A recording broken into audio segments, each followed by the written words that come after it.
아멘. 네, 오늘 말씀은요, 소망을 품고 사는 사람은, 이런 제목으로 말씀을 나누겠습니다. 어떤 치매에 걸린 할머니가 택시를 탔습니다. 할머니가 운전기사에게, 기사 양반, 내가 어디로 가자고 했지요? 어디로 가자고 했는지 기억이 나지 않아서 말입니다. 그러자 운전기사는 깜짝 놀라서 이렇게 말을 했습니다. 할머니, 언제 탔어요? 예, 둘 다 치매에 걸린 겁니다. 여러분, 이웃나라 일본을 보면 심각한 치매에 걸린 듯합니다. 고노다마를 교묘하게 뒤집더니 일본군 위안부 문제에 대한 역사적인 사건을 부정하고 그것을 이미 다 지난 과거의 일인 것처럼 무시하고 있습니다. 우리나라의 법원에서 판결한 것을 가지고 다시 뒤집어 엎으라는 그런 말도 안 되는 이야기들을 하고 있어요. 지금 우리나라와 중국에서 살아남은 몇 안 되는 위안부 할머니들의 죽기 전 마지막 소망이 있다면 일본의 진심 어린 사과와 반성일 것입니다. 이 할머니들의 마지막 소망은 죽음 저편 세상으로 가기까지 결코 사라지지 않을 것입니다. 그리고 이 할머니들이 이 세상을 떠난 후에도 그들이 품었던 소망, 그 위안부 할머니들이 품었던 그 소망은 역사의 흔적으로 고스란히 남아있게 될 것입니다. 여러분, 올해 우리나라가 해방된 지 77년이 되는 해입니다. 위안부 할머니들이 지금까지 이를 악물고 살아온 이유는 일본의 진심 어린 사과와 반성을 단 한 번이라도 듣고자 하는 소망 때문이었을 것입니다.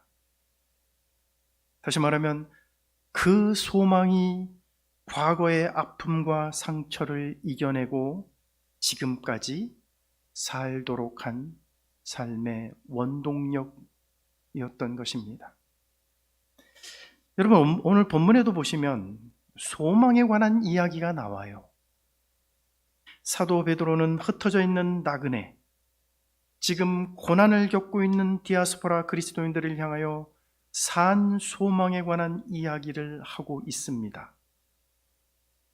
좀 더 구체적으로 말하자면 산 소망을 품고 사는 성도들, 산 소망을 품고 사는 그리스도인들이 어떤 영적인 유익을 누리게 되는지에 대하여 말하고 있습니다. 자, 그렇다면 여러분, 산 소망을 품고 사는 그리스도인들이 누리게 되는 하나님의 은혜는 무엇일까요? 첫째는요, 산 소망을 품고 사는 그리스도인들은 천국 유업에 대한 확신을 갖게 합니다. 천국 유업에 대한 확신. 여러분, 4절을 한번 보세요. 이런 말을 하죠. 썩지 않고 더럽지 않고 쇠하지 아니하는 유업을 입게 하시나니 곧 너희를 위하여 하늘에 간직하신 것이라. 여러분, 여기 보면 유업이라는 단어가 나옵니다. 유업이라는 단어가 나와요. 여러분, 유업이라고 하는 이 단어는 영어로다가 inheritance라고 하는 말이죠. 보통 아버지가 자식에게 물려주는 재산을 가르칠 때 사용하는 단어인 유산을 의미하는 말입니다. 유산.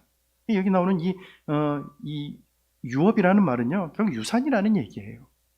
그러니까 본문의 유업이란 하나님이 성도들에게 주실 천국의 유산이 있다는 얘기예요. 그런데 이 유산 앞에 붙어 있는 단어들을 한번 보시기 바랍니다. 여러분, 이 유업이라는 말, 이 유산이라는 말 앞에 어떤 단어가 붙어 있죠? 썩지 않고, 더럽지 않고, 쇠하지 아니하는 유업, 이렇게 말을 합니다. 세상에 있는 모든 것들은 시간이 지나면 자연스럽게 낡아지고 썩게 되고 더럽혀지게 됩니다. 아무리 화려한 것도 시간이 지나면 점점 시들게 되기 마련입니다. 아무리 강한 철도 물이 닿으면 녹이 나게 되고, 비닐 플라스틱 제품도 시간이 좀 오래 걸릴 뿐이지 이것도 결국은 썩기는 마찬가지입니다. 그러나 하나님이 성도들에게 주시는 유업은 절대로 썩거나 낡아지지 않습니다. 절대로 더러워지지 않으며 그 유업은 시들지도 않습니다. 왜냐하면 하나님이 성도들에게 주신 그 유업은 세상에 있는 것이 아니기 때문입니다.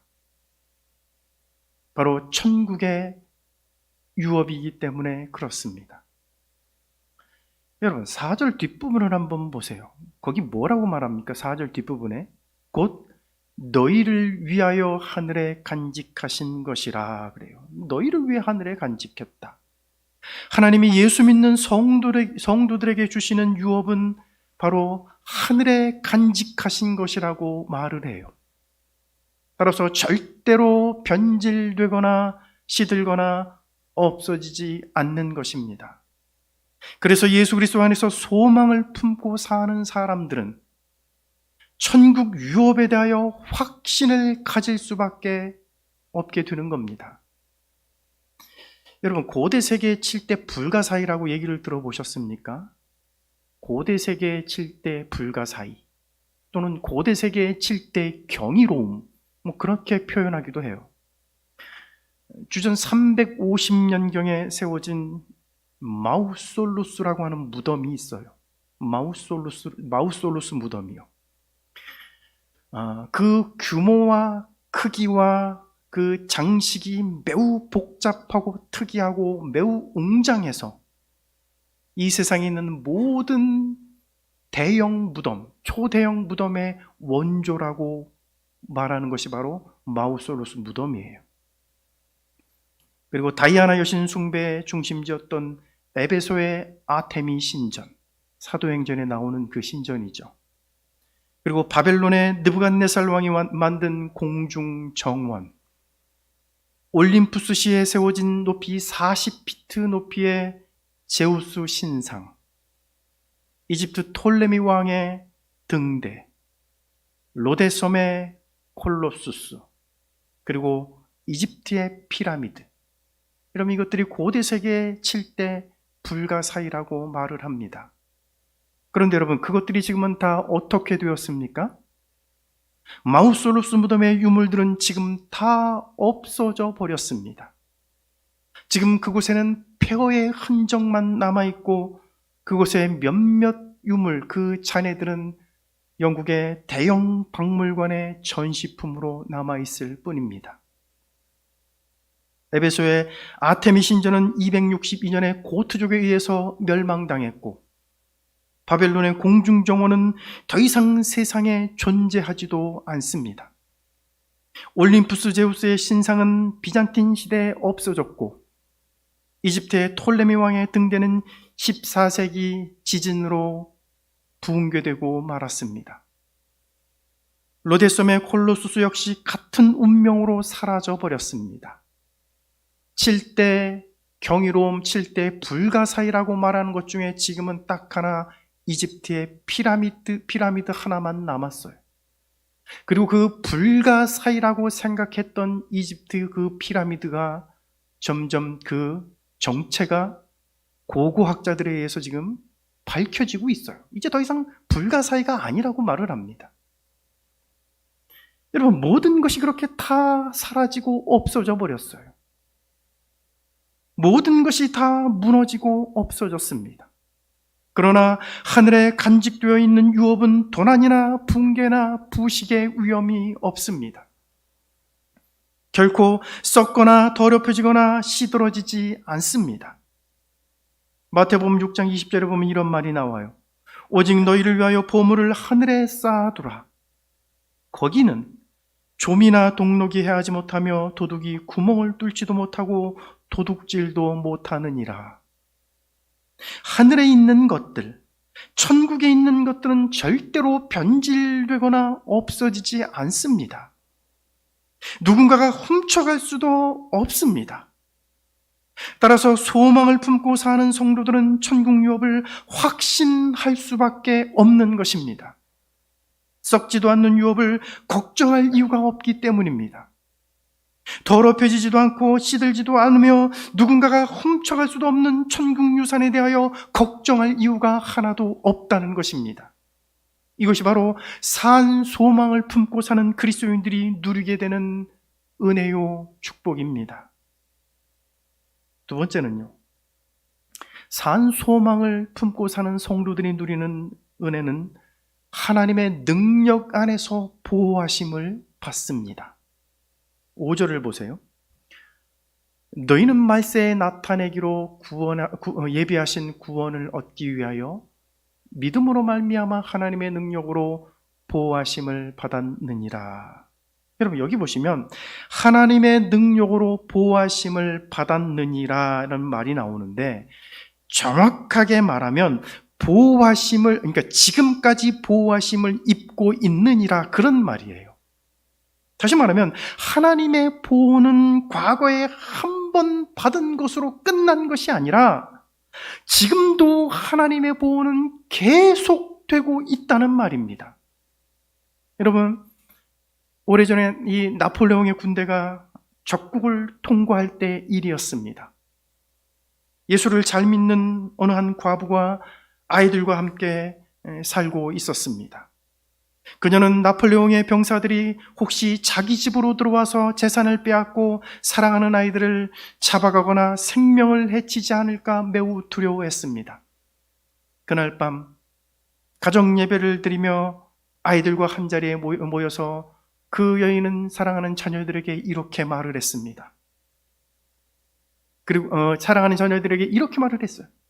얘들아, 오늘 밤 하나님이 우리 집 주위에 성벽을 쌓아서 우리를 저 적들로부터 지켜주실 거야.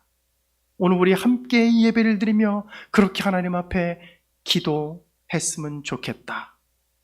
그러면서 이 여인은 사랑하는 자녀들과 함께 가정 예배를 드리며 오늘 밤 우리를 지켜달라고, 하나님이 우리 가정을, 우리 집 주위에 성벽을 쌓아서 저 나폴레옹의 군대가 우리를 볼 수 없도록 우리를 가려달라고 그렇게 그날 밤 가정 예배를 드리며 아이들과 함께 손을 잡고 기도를 드렸습니다. 예배를 마친 후 아이들은 잠자리에 들기 전에 아까 예배를 드릴 때 어머니가 했던 그 기도, 성벽을 쌓아달라는 그 기도가 무슨 뜻인지 이해를 할 수가 없었어요. 그래서 이 아이들은 서로가 자신들의 얼굴을 보며 엄마가 했던 그 기도를 이해할 수 없다며 의아해했습니다. 불안과 공포의 밤이 지나고 마침내 아침이 되자 아이들은 어머니의 기도가 무슨 말인지 그제서야 알게 되었습니다. 밤사이에 눈보라가 쳐서 그 작은 집의 주위를 전부 눈으로 뒤덮어버린 것입니다. 그래서 나폴레옹의 병사들은 그때 그곳에 집이 있는지 알지도 못하고 그냥 지나쳐 버렸던 것입니다. 여러분, 하나님은 자신의 능력으로 천국의 유업을 상속받을 성도들을 지금도 계속해서 보호하고 계십니다. 하나님은 우리를 과거에 단 한 번만 보호해 주신 것이 아니라 하나님이 우리를 지키시고 보호하시는 그 보호하심의 은혜는 주님 앞에 가는 날까지 계속 될 것입니다. 여러분, 우리 인간은 너무나 나약한 존재들이에요. 최초의 인간 아담과 하와도 주님의 말씀을 지키지 못했고 하나님이 지으신 거룩한 천사도 타락했으며 신앙의 위대한 위인들도 넘어졌습니다. 하늘의 유업을 상속하는 것이 넘어지기 쉬운 환경 속에 살고 있는 나약한 인간의 의지에만 맡겨져 있다면, 우리 인간 자신의 결심과 우리의 힘에만 맡겨져 있다면 우리는 하늘의 유업을 상속할 수 없을 것입니다. 그러나 감사하게도 그것이 우리 인간에게 맡겨지지 않고 능력으로 보호하시는 하나님에게 맡겨져 있습니다. 여러분, 하나님은 당신의 능력으로 우리를 지금도 안전하게 보호하고 계십니다. 이것이 소망을 품고 사는 그리스도인들에게 주시는 하나님의 은혜입니다. 마지막 세 번째는요, 소망을 품고 사는 성도들에게 시련을 이기고 극복할 수 있도록 하십니다. 여러분 6절 7절을 보세요. 그러므로 너희가 이제 여러 가지 시험으로 말미암아 잠깐 근심하게 되지 않을 수 없으나 오히려 크게 기뻐하는도다. 너희 믿음의 확실함은 불로 연단하여도 없어질 금보다 더 귀하여 예수 그리스도께서 나타내실 때 칭찬과 영광과 존귀를 얻게 할 것이니라. 아멘. 여러분, 여기 보면 산 소망을 품고 사는 그리스도인들에게 주시는 하나님의 은혜가 있습니다. 여러분, 그건 뭐라 그러냐면 시련을 극복하게 한다 그래요.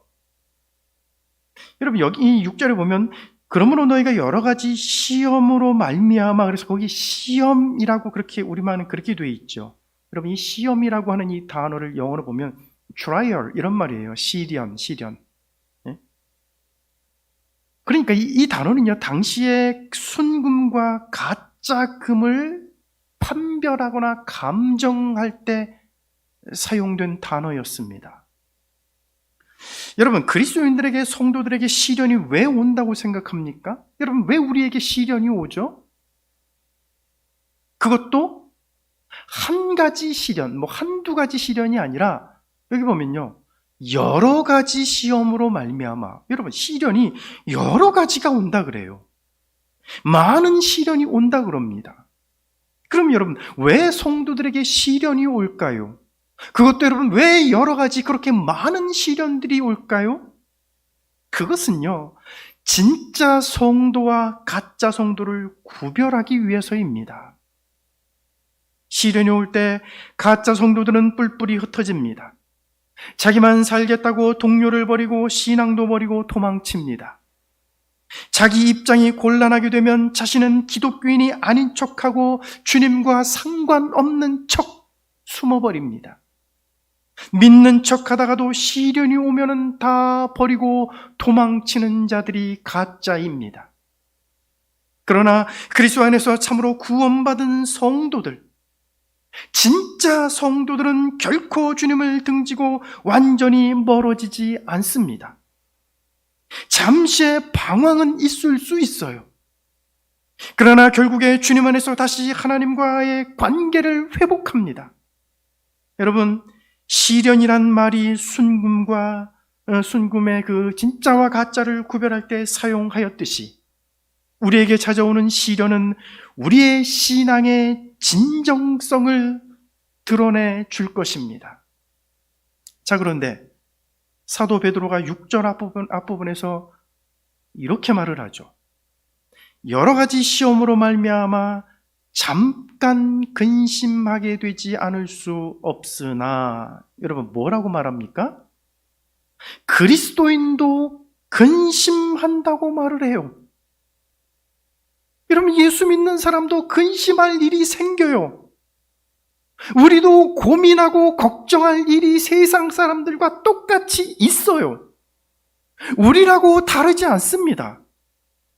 여러분, 이 사실을 사도 베드로도 성경도 부정하지 않습니다.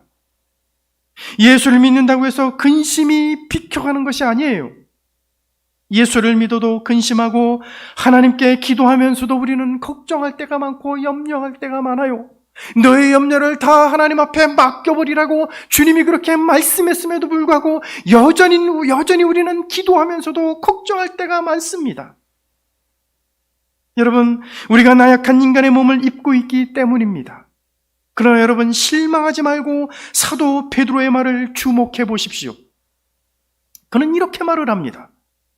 잠깐 근심하게 되지 않을 수 없으나 우리의 근심과 걱정과 염려, 그리스도인들에게 찾아오는 시련은 잠깐이라고 말을 해요. 잠깐이라고 말을 합니다. 우리를 괴롭히는 시련이 영원히 계속되지 않습니다. 우리를 고통스럽게 했던 것들이 잠깐 오면은 물러갑니다.